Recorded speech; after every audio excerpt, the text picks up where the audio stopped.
Hola, soy Arlet Pacheco, actriz. Les doy la más cordial bienvenida una vez más al ciclo Leo, luego existo del Instituto Nacional de Bellas Artes y Literatura. En esta ocasión compartiré con ustedes la lectura del libro Álbum de Familia de Rosario Castellanos, de Editorial Planeta. Álbum de Familia está conformado de 4 relatos protagonizados por personajes femeninos. Hoy voy a leer fragmentos del relato tercero, que es Cabecita Blanca. ¿Quieren saber de qué se trata? Vamos a empezar. Cabecita Blanca.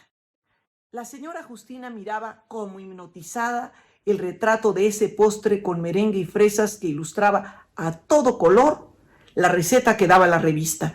La receta no era para los momentos de apuro, cuando el marido llega a la casa a las 10 de la noche con invitados a cenar, compañeros de trabajo, el jefe que estaba de buen humor y casualmente sin ningún compromiso, algún amigo de la adolescencia con el que se topó en la calle, y había que portarse a la altura de las circunstancias. No, la receta era para las grandes ocasiones.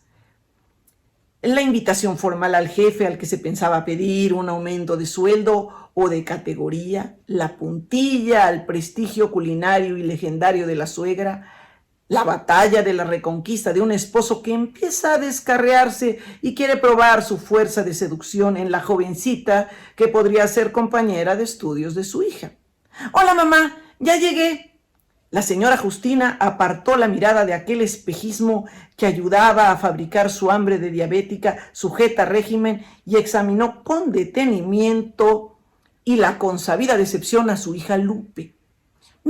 No se parecía ni remotamente a las hijas que salen en el cine, que si llegaban a esas horas era porque se habían ido de paseo con un novio que trató de seducirlas y no logró más que despeinarlas, o con un pretendiente tan respetuoso y tan de buenas intenciones que producía el efecto protector de una última rociada de spray sobre el crepé laboriosamente organizado en el salón de belleza. No, Lupe no venía descompuesta, venía fatigada, aburrida, harta, como si hubiera estado en una ceremonia eclesiástica o merendado con unas amigas tan solitarias y tan sin nada que hacer ni de qué hablar como ella. Sin embargo, la señora Justina se sintió en la obligación de clamar: «No le guardas el menor respeto a la casa. Entras y sales a la hora que te da la gana, como si fueras hombre, como si fuera un hotel. No das cuenta a nadie de tus actos. Ay, si tu pobre padre viviera». Por fortuna, su pobre padre estaba muerto y enterrado en una tumba a perpetuidad en el Panteón francés. Muchos criticaron a la señora Justina por derrochadora, pero ella pensó que no era el momento de reparar en gastos cuando se trataba de una ocasión única y además solemne. Y ahora, bien enterrado, no dejaba de ser un detalle de buen gusto invocarlo de cuando en cuando, sobre todo porque eso permitía a la señora Justina comparar su tranquilidad actual con los sobresaltos anteriores, acomodada exactamente en medio de la cama doble, sin preocuparse de si su compañero llegaría tarde, prendiendo luces a diestra y siniestra y haciendo un escándalo como si fueran horas hábiles, o si no llegaría porque había tenido un accidente o había caído en las garras de una mala mujer que mermaría su fortaleza física, sus ingresos económicos y su atención, ya de por sí escasa, a la legítima. Cierto que la señora Justina siempre había tenido la virtud de preferir un esposo dedicado a las labores propias de su sexo en la calle que uno de esos maridos caseros que revisan las cuentas del mercado, que destapan las ollas de la cocina para probar el sazón de los guisos, que se dan maña para descubrir los pequeños depósitos de polvo en los rincones y que deciden experimentar las novísimas doctrinas pedagógicas en los niños. Un marido en la casa es como un colchón en el suelo. No lo puedes pisar porque no es propio, ni saltar porque es ancho. No te queda más que ponerlo en su sitio, y el sitio de un hombre es su trabajo, la cantina o la casa chica. Así opinaba su hermana Eugenia, amargada como todas las solteronas y además sin ninguna idea de lo que era el matrimonio. El lugar adecuado para un marido era el que ahora reposaba su difunto Juan Carlos, Por su parte, la señora Justina se había portado como una dama. Luto riguroso, 2 años y lenta y progresiva recuperación de las a cuadros blancos y negros, y ahora el ejemplo vivo de la conformidad con los designios de la divina providencia, colores serios. Mamá, ayúdame a bajar el cierre, por favor. La señora Justina hizo lo que le pedía Lupe y no desaprovechó la ocasión de ponderarla una importancia que sus hijos tendrían que disminuir. El día que yo te falte, siempre habrá algún acomedido, ¿no crees? Que me baje el cierre, aunque no sea más que por interés de los regalos que yo le dé. He aquí el resultado de seguir los consejos de los especialistas en relaciones humanas. Sea usted amiga más que madre, aliada, no juez. Muy bien. ¿Y ahora qué hacía la señora Justina con la respuesta que ni siquiera había provocado? ¿Poner el grito en el cielo? ¿Asegurarle a Lupe que le dejaría en su testamento lo suficiente como para que pudiera pagarse un servicio satisfactorio de bajacierres? Por Dios, en sus tiempos una muchacha no se daba por entendida de ciertos temas por respeto a la presencia de su madre. Pero ahora, en los tiempos de Lupe, era la madre la que no debía darse por entendida de ciertos temas que tocaba a su hija. Ay, las vueltas que da el mundo. Cuando la señora Justina era una muchacha, se suponía que era tan inocente que no podía ser dejada sola con un hombre sin que él se sintiera tentado de mostrarle las realidades de la vida, subiéndole las faldas o algo. La señora Justina había usado durante toda la época de su soltería y sobre todo de su noviazgo una especie de refuerzo de manta gruesa que le permitía resistir cualquier ataque a su pureza hasta que llegara el auxilio externo, y que además permitía a su familia saber con seguridad que si el ataque había tenido éxito fue porque contó con el consentimiento de la víctima. La señora Justina resistía siempre con arañazos y mordiscos las acechanzas del demonio, pero una vez sintió que estaba a punto de desfallecer. Se acomodó en el sofá, cerró los ojos y cuando volvió a abrirlos, estaba sola. Su tentador había huido avergonzado de su conducta que estuvo a punto de llevar a una joven honrada al borde del precipicio. Jamás procuró volver a encontrarla, pero cuando el azar los reunía, él la miraba con extremo desprecio, y si permanecían lo suficientemente próximos como para poder hablarle al oído sin ser escuchado más que por ella, le decía: piruja. La señora Justina pensó en el convento como único resguardo contra las flaquezas de la carne, pero el convento exigía una dote que el mediano pasar de su padre, bendecido por el cielo con 5 hijas solteras, convertía en un requisito imposible de cumplir. Se conformó pues con afiliarse a cofradías piadosas y fue en una reunión mixta de la ACJM donde conoció al que iba a desposarla. Se amaron desde el primer momento en Cristo y se regalaron semanalmente ramilletes espirituales. Hoy renuncié a la ración de cocada que me correspondía como postre, y cuando mi madre insistió en que me alimentara, fingí un malestar estomacal. Me llevaron a mi cuarto y me dieron té de manzanilla muy amargo.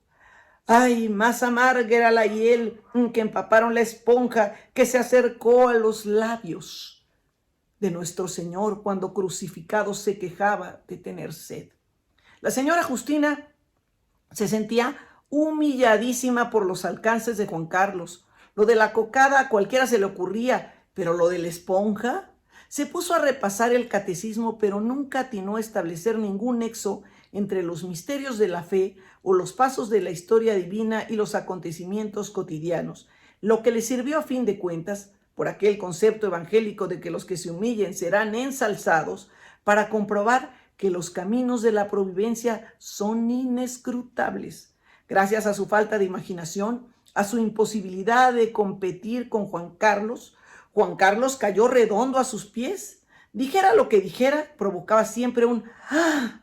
De admiración tanto en la señora Justina cuanto en el eco dócil de sus 4 hermanas solteras. Fue con ese ¡ah! Con el que Juan Carlos decidió casarse, y su decisión no pudo ser más acertada, porque el eco se mantuvo incólume y audible durante todos los años de su matrimonio y nunca fue interrumpido por una pregunta, por un comentario, por una crítica, por una opinión disidente. Ahora, ya desde el puerto seguro de la viudez, inamovible, puesto que era fiel a sus recuerdos y puesto que había heredado una pensión suficiente para sus necesidades, la señora Justina pensaba que quizá le hubiera gustado aumentar su repertorio con algunas otras exclamaciones, la de la sorpresa, horrorizada, por ejemplo, cuando vio por primera vez desnudo frente a ella y frenético, quién sabe por qué, a un hombre al que no había visto más que con la corbata y el saco puestos y hablando unciosamente del patronazgo de San Luis Gonzaga, al que había encomendado velar por la integridad de su juventud. Pero le selló los labios el sacramento que junto con Juan Carlos había recibido unas horas antes en la iglesia y la advertencia oportuna de su madre, quien, sin entrar en detalles, por supuesto, la puso al tanto de que en el matrimonio no era oro todo lo que relucía, que estaba lleno de acechanzas y peligros que ponían a prueba el temple de carácter de la esposa, y que la virtud suprema que había que practicar si se quería merecer la palma del martirio, ya que a la de la virginidad se había renunciado automáticamente al tomar el estado de casada, era la virtud de la prudencia. Y la señora Justina entendió por prudencia el silencio, el asentamiento y la sumisión. Cuando Juan Carlos se volvió loco la noche misma de la boda y le exigió realizar unos actos de contorsionismo que ella no había visto ni en el circo Ataide, la señora Justina se esforzó en complacerlo y fue lográndolo más y más a medida que adquiría práctica, pero tuvo que calmar sus escrúpulos de conciencia. ¿No estaría contribuyendo al empeoramiento de una enfermedad que quizá era curable, cediendo a los caprichos nocturnos de Juan Carlos en vez de llevarlo a consultar con un médico? En el confesionario, allí el señor cura la tranquilizó, asegurándole que esos ataques no solo eran naturales, sino transitorios, y que con el tiempo irían perdiendo su intensidad, espaciándose hasta desaparecer por completo. La boca del ministro del Señor fue la de un ángel. A partir del nacimiento de su primer hijo, Juan Carlos comenzó a dar síntomas de alivio y, gracias a Dios, porque con la salud casi recuperada por completo podía dedicar más tiempo al trabajo en el que ya no se daba abasto y tuvieron que conseguirle una secretaria. Muchas veces Juan Carlos no tenía tiempo de llegar a comer o a cenar a su casa, o se quedaba en juntas de consejo hasta la madrugada, o sus jefes le hacían el encargo de vigilar las sucursales de la compañía en el interior de la República, y se iba por una semana, por un mes, no sin recomendar a la familia que se cuidara y que se portaran bien, porque ya para entonces la familia había crecido. Después del varoncito nacieron 2 niñas. El varoncito fue el mayor, y si por la señora Justina hubiera sido, no habría encargado ninguna otra criatura, porque los embarazos eran una verdadera cruz, no solo para ella, que los padecía en carne propia, sino para todos los que la rodeaban. A deshoras del día o de la noche le venía un antojo de nieve de guanábana y no quedaba más remedio que salir a buscarla donde se pudiera conseguir, porque ninguno quería que el niño fuera a nacer con alguna mancha en la cara o algún defecto en el cuerpo como consecuencia de la falta de atención de los deseos de la madre. En fin, la señora Justina no tenía de qué quejarse. Ahí estaban sus 3 hijos buenos, sanos, y Luisito, por San Luis Gonzaga, del que Juan Carlos seguía siendo devoto, era tan lindo que lo alquilaban como niño Dios en la época de los nacimientos. Se veía hecho un cromo con su ropón de encaje y con sus caireles rubios que no le cortaron hasta los 12 años. Era muy seriecito y muy formal. No andaba como todos los otros muchachos de su edad buscando los charcos para chapotear en ellos, ni trepándose a los árboles, ni revolcándose en la tierra. No, él no. La ropa le dejaba de venir y era una lástima, sin un remiendo, sin una mancha, sin que pareciera haber sido usada. Le dejaba de venir porque había crecido. Y era un modelo de conducta, comulgaba cada primer viernes, cantaba en el coro de la iglesia con su voz de soprano tan limpia y tan bien educada que, por fortuna, conservó siempre. Leía sin que nadie se lo mandara, libros de edificación. La señora Justina no hubiera pedido más, pero Dios le hizo el favor de que, aparte de todo, Luisito fuera muy cariñoso con ella. En vez de andar de parranda como lo hacían sus compañeros del colegio, y de colegio de sacerdotes. ¡Qué horror! Se quedaba en la casa platicando con ella, deteniéndole la madeja de estambre mientras la señora Justina le enrollaba, preguntándole cuál era su secreto para que la sopa de arroz le saliera siempre tan rica. Y a la hora de dormirse, Luisito le pedía todas las noches que fuera a roparlo como cuando era niño y que le diera la bendición. Y aprovechaba el momento en que la mano de la señora Justina quedaba cerca de su boca para robarle un beso, robárselo, cuando ella hubiera querido darle mil y comérselo de puro cariño. Se contenía por no encelar a sus otras hijas. ¿Quién iba a creerlo? Por no tener un disgusto con Juan Carlos, que con la edad se había vuelto muy majadero. Le gritaba a Luisito por cualquier motivo y una vez en la mesa le dijo: ¿qué fue lo que le dijo? La señora Justina ya no se acordaba, pero le ha de haber dicho algo muy feo porque ella, tan comedida siempre, perdió la paciencia y jaló el mantel y se vino al suelo toda la vaquilla y el caldo salpicó a las piernas de Carmela, que gritó porque se había quemado, y Lupe aprovechó la oportunidad para que le diera el soponcio y Juan Carlos se levantó, se puso su sombrero y se fue muy digno a la calle, de la que no volvió hasta el día de la quincena. Luisito se separó de la casa porque la situación era insostenible. Había conseguido un trabajo muy bien pagado en un negocio de decoración.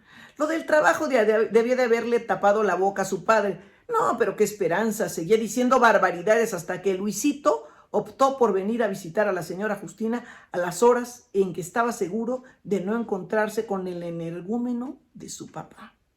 No tenía que complicarse mucho. La señora Justina estaba sola la mayor parte del día, con las muchachas ya encarriladas en una oficina muy decente y con el marido sabe Dios dónde, metido en problemas seguro. Pero de eso más valía no hablar, porque Juan Carlos se irritaba cuando su mujer no entendía lo que le estaba diciendo. Una vez, la señora Justina recibió un anónimo, el que una persona que la estimaba la ponía al corriente de que Juan Carlos le había puesto casa a su secretaria. La señora Justina estuvo mucho rato viendo aquellas letras desiguales, groseramente escritas, que no significaban nada para ella, y acabó por romper el papel sin comentar nada con nadie. En esos casos, la caridad cristiana manda no hacer juicios temerarios. Claro que lo que decía el anónimo podía ser verdad. Juan Carlos no era un santo, sino un hombre como todos los hombres, muy material. Pero mientras ella no le faltara nada en su casa y le diera su lugar y respeto de esposa legítima, no tenía derecho a quejarse ni por qué armar alborotos. Pero Luisito, que estaba pendiente de todos los detalles, pensó que su mamá estaba triste, tan abandonada, y el 10 de mayo le regaló una televisión portátil. ¡Qué cosas se veían, Dios del cielo!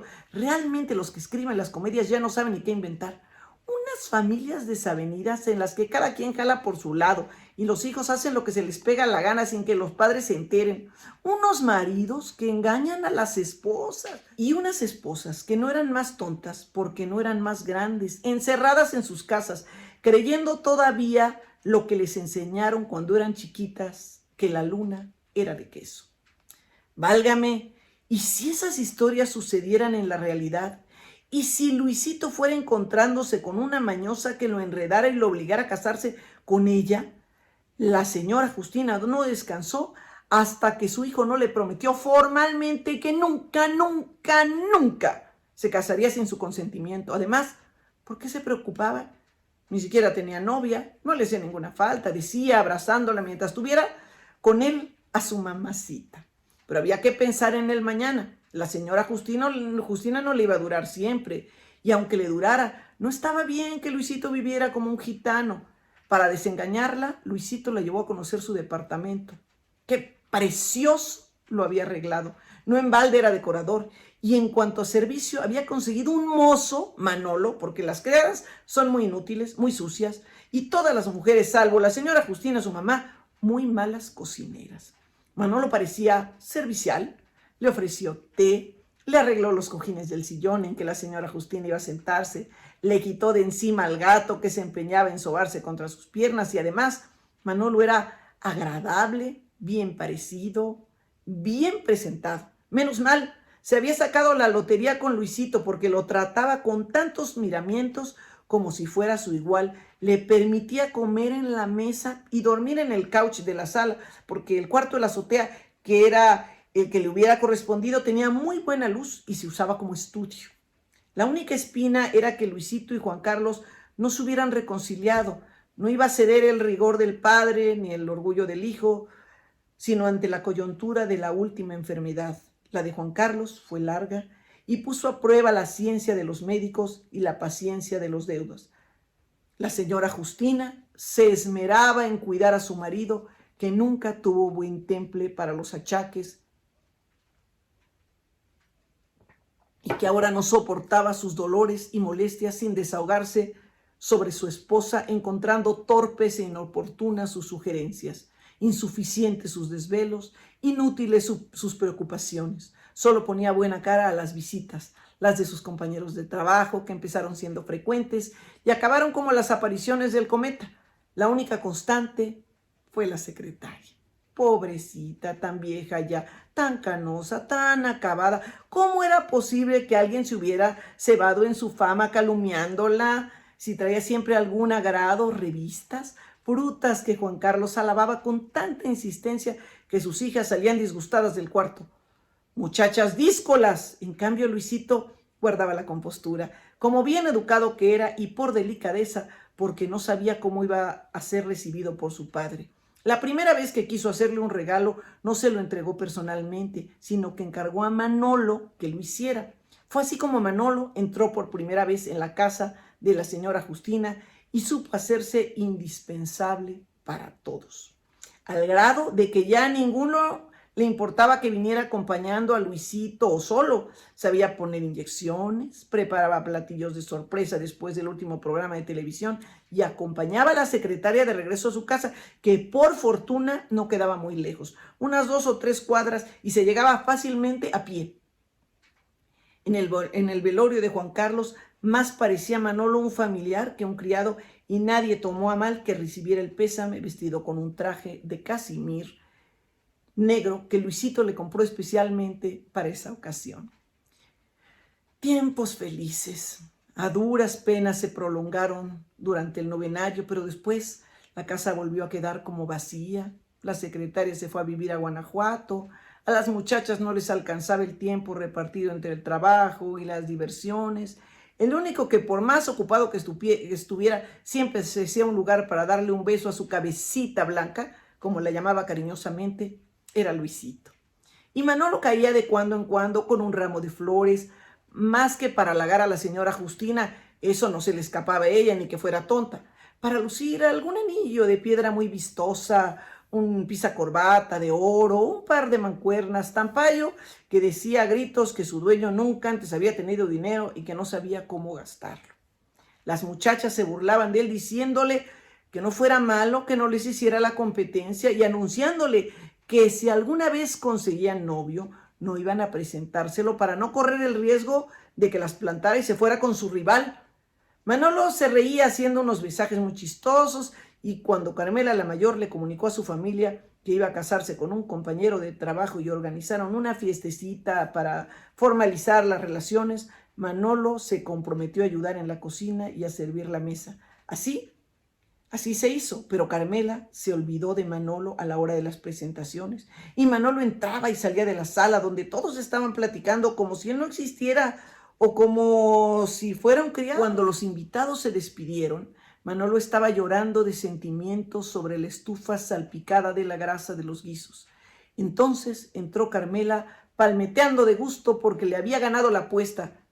Ya no se acordaba de que quedaron, de que si alguna vez tenía novio no se le iba a presentar a Manolo. Pues bueno, había mantenido su palabra y ahora exigía que Manolo le cumpliera, porque además se lo tenía bien merecido por presuntuoso y coqueto.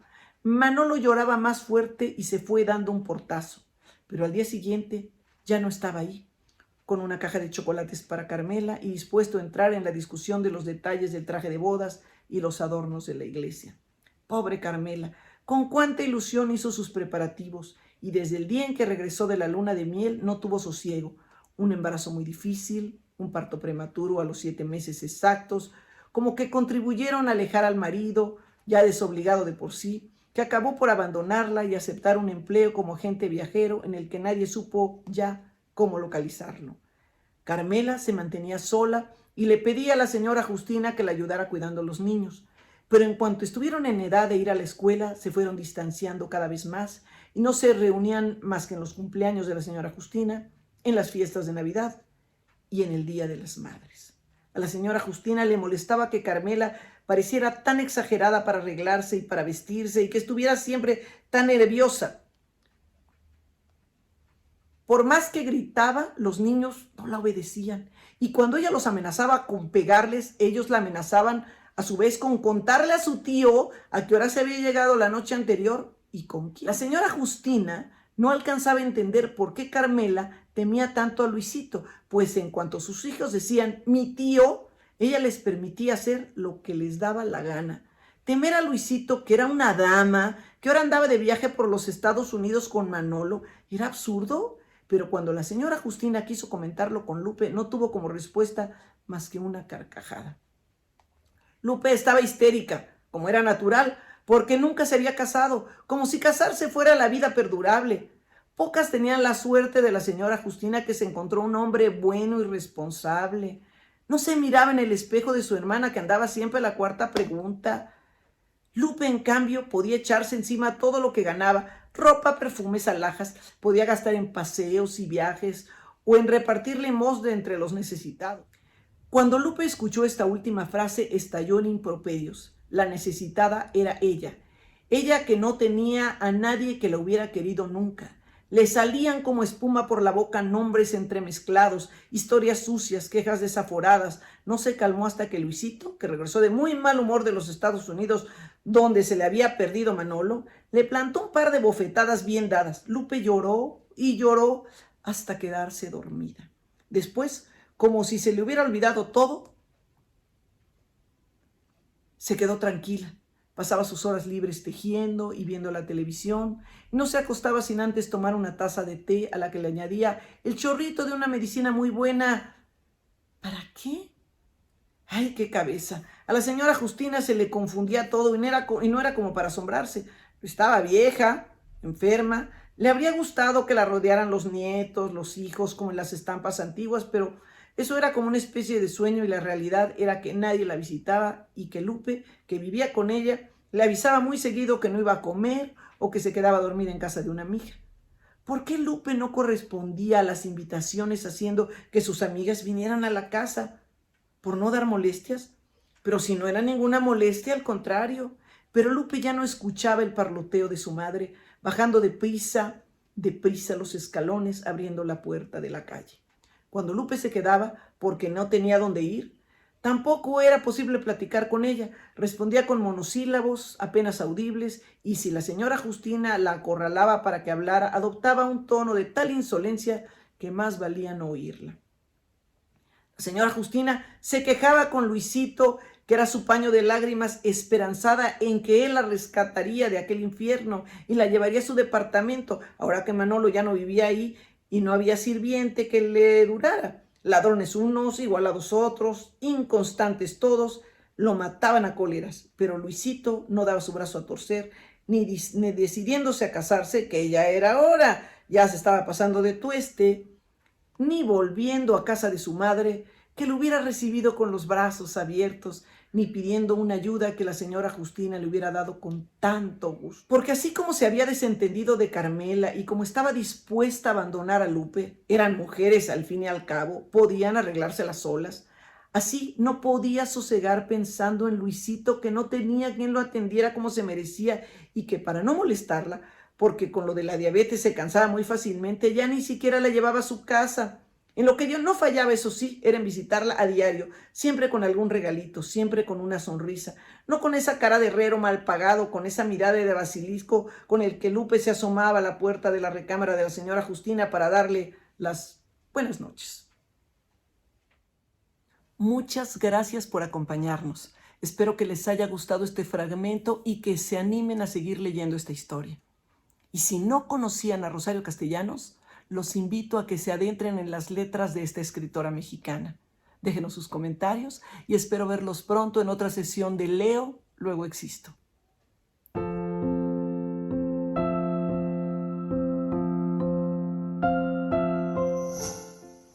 Gobierno de México.